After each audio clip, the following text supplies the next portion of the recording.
The Tale of Peter Rabbit by Beatrix Potter.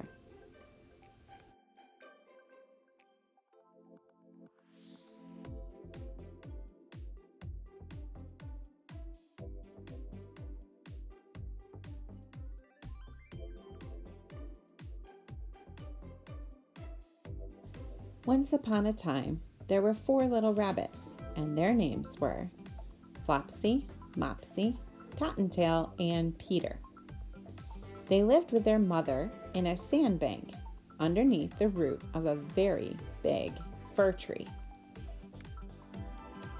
"Now, my dears," said old Mrs. Rabbit one morning, "you may go into the fields or down the lane, but don't go into Mr. McGregor's garden. Your father had an accident there. He was put in a pie by Mrs. McGregor. Now run along and don't get into mischief. I am going out." Then old Mrs. Rabbit took a basket and her umbrella and went through the wood to the baker's. She bought a loaf of brown bread and 5 currant buns. Flopsy, Mopsy, and Cottontail, who were good little bunnies, went down the lane to gather blackberries. But Peter, who was very naughty, ran straight away to Mr. McGregor's garden and squeezed under the gate. First, he ate some lettuces and some French beans, and then he ate some radishes. And then, feeling rather sick, he went to look for some parsley. But round the end of a cucumber frame, whom should he meet but Mr. McGregor? Mr. McGregor was on his hands and knees planting out young cabbages, but he jumped up and ran after Peter, waving a rake and calling out, "Stop, thief!" Peter was most dreadfully frightened. He rushed all over the garden, for he had forgotten the way back to the gate. He lost one of his shoes among the cabbages, and the other shoe amongst the potatoes. After losing them, he ran on 4 legs and went faster, so that I think he might have gotten away altogether if he had not unfortunately run into the gooseberry net and got caught by the large buttons on his jacket. It was a blue jacket with brass buttons, quite new. Peter gave himself up for lost and shed big tears, but his sobs were overheard by some friendly sparrows, who flew to him in great excitement and implored him to exert himself. Mr. McGregor came up with a sieve, which he intended to pop upon the top of Peter, but Peter wriggled out just in time, leaving his jacket behind him, and rushed into the tool shed and jumped into a can. It would have been a beautiful thing to hide in if it had not had so much water in it. Mr. McGregor was quite sure that Peter was somewhere in the tool shed, perhaps hidden underneath a flower pot. He began to turn them over carefully, looking under each. Presently, Peter sneezed. Kerchoo!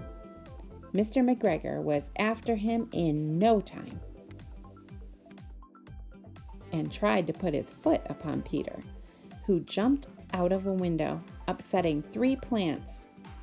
The window was too small for Mr. McGregor, and he was tired of running after Peter.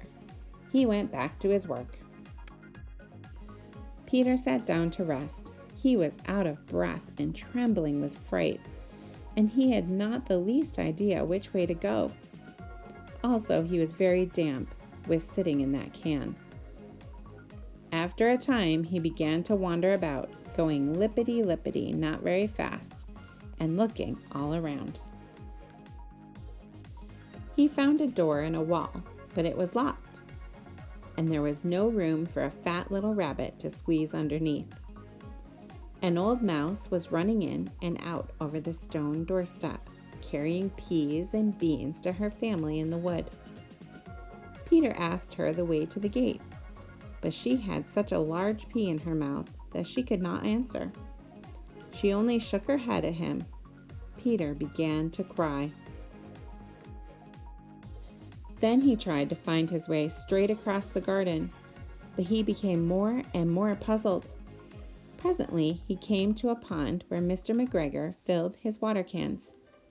A white cat was staring at some goldfish.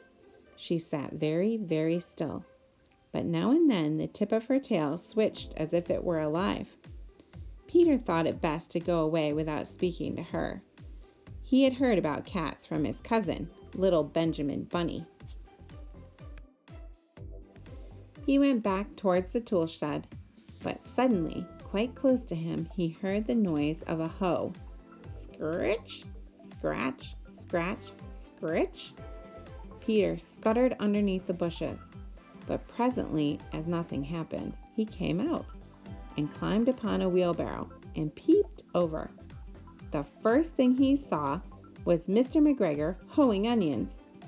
His back was turned towards Peter, and beyond him was the gate.